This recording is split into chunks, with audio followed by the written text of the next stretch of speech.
In 1993, developers id Software launched the first Doom game on PCs, kickstarting the long-running franchise that we all know and love.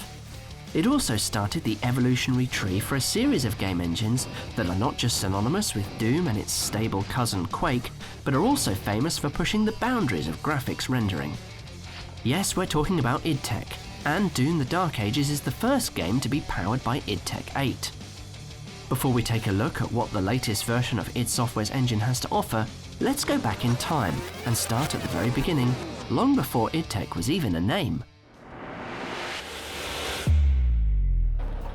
1992's Wolfenstein 3D might look three-dimensional, but it's really just a flat 2D map that's drawn to give the impression of 3D.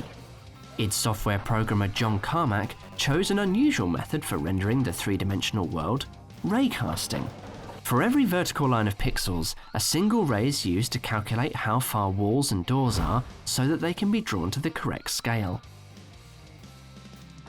Objects such as enemies, ammo and food are handled differently. These are all 2D pre-rendered sprites, and they're billboarded so they always face the player. As with all of id Software's early releases, the engine was just named after the game. id Tech wouldn't be used until well into the next decade. We've skipped over all the technical details, but if you're interested in understanding exactly how it all works, then grab a copy of Wolfenstein 3D Game Engine Black Book by Fabian Sandglad. For id Software's 1993 seminal Doom, Carmack used an improved technique he developed for the SNES version of Wolfenstein 3D. Instead of using raycasting to render walls and other vertical surfaces, Doom's engine handles all of this through a BSP tree, or binary space partitioning tree.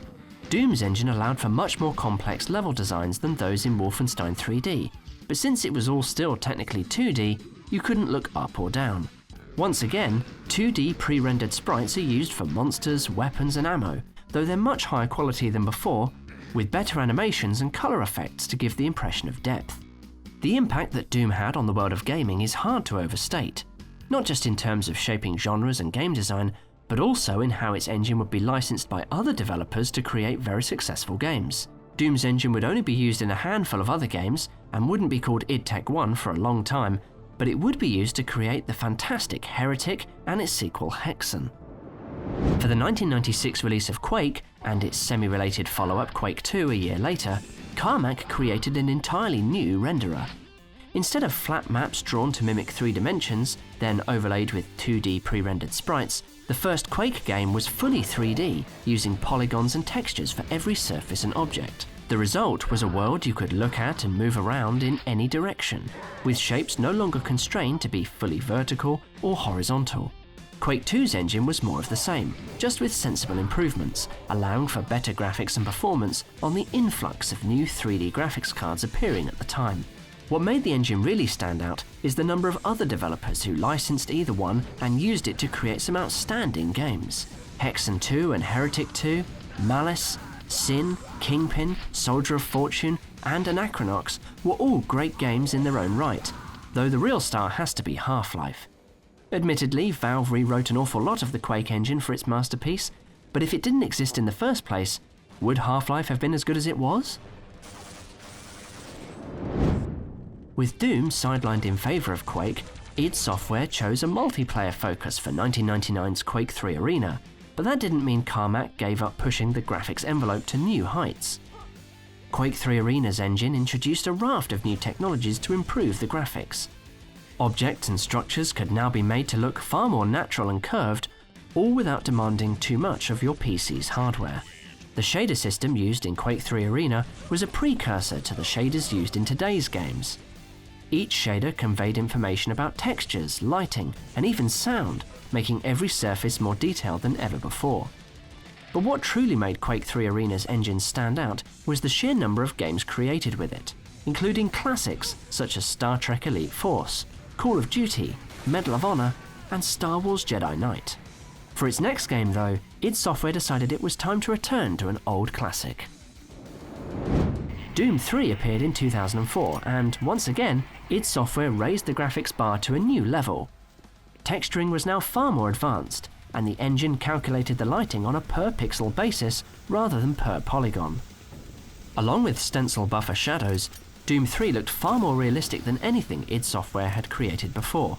However, because of all this new graphics tech, the game's performance wasn't so great. And compared to Quake 3 Arena, the engine was less popular with other developers, with only a small number of studios using it for their games. Still, it gave us the much maligned Quake 4, the original Prey, Enemy Territory Quake Wars, and the underrated Brink. 5 years after the launch of Doom 3, id Software was acquired by ZeniMax Media, who also owned Bethesda Softworks, and from that point onwards, id Software's engines would only be used by itself and ZeniMax's other studios. In 2011, id Software introduced a new engine with a new name, and even a new game IP.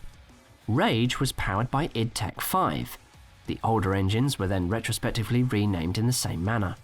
And its main standout rendering feature was a technology called megatexture. Technically known as virtual texturing, this involves using incredibly large textures, up to 128,000 pixels square, where small sections would be streamed to the GPU when needed. The benefit of this is that id Software could make one renderer that would work exactly the same regardless of the hardware platform. id Tech 5 also packed a whole host of other graphics tricks, such as soft shadows, HDR rendering, volumetric lighting, screen space reflections, depth of field, and motion blur. ZeniMax Media had 2 of its game studios use the new engine. Machine Games created the Wolfenstein reboots of The New Order and The Old Blood, and Tango Gameworks made the Evil Within series, albeit heavily rewriting id Tech 5 for the second title. It was a bold move to reboot such a well-known franchise, but that's exactly what id Software did, and in 2016, Doom returned, and with one hell of an engine. id Tech 6 didn't bring anything new to the world of graphics, but what it did use, it used very well. Megatextures were still in full use, but higher in quality, and along with the entire dictionary of modern rendering techniques, the new Doom not only looked extremely good, but it also worked well on a huge range of gaming PCs. Sadly, id Tech 6 would only be used 2 more times, by Machine Games again, for Wolfenstein: The New Colossus and Wolfenstein: Young Blood. For 2020's DOOMEternal, id Software took id Tech 6 and gave it a thorough overhaul, simplifying the code, dropping megatextures, and making full use of multi-core CPUs. The end result was a game that had vastly more detail than its predecessor, with superior lighting and shadows and countless more particles for explosions and gore. And best of all, it ran even faster than id Tech 6. A year after launch, DOOMEternal was updated to support NVIDIA's DLSS AI-powered upscaler and frame generation technologies, along with ray-traced reflections to allow all surfaces to reflect the environment correctly. The latter would be used exclusively for all lighting and shadowing in the only other game to use id Tech 7, Indiana Jones and the Great Circle, Machine Games once again. And so we come to Doom: The Dark Ages, and its id Tech 8 engine, a prequel to the 2016 Doom game, but with all the graphical enhancements that Machine Games' Indiana Jones offered.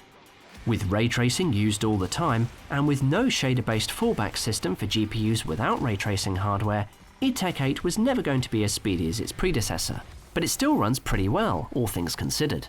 We're still learning more about what id Tech 8 has under the hood, as id Software has been pretty quiet about its new engine, but we do know that Doom: The Dark Ages will be patched in the near future to support path tracing.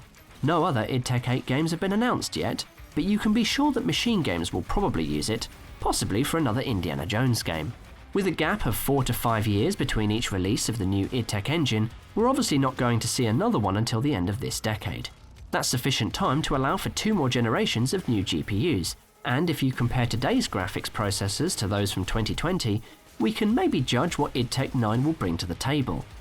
5 years ago, AMD launched its first ray tracing compatible GPUs, the Radeon RX 6000 series, and Nvidia released its second generation of ray tracing chips, the RTX 30 series. Back then, there was no frame generation, no AI-based denoising, and neural rendering was still in its infancy of research. These are now either in use or being implemented in forthcoming games. This suggests that by 2030, id Tech 9 could be making full use of AI to improve the quality of its graphics, to make them yet more realistic, all while keeping the performance as high as possible.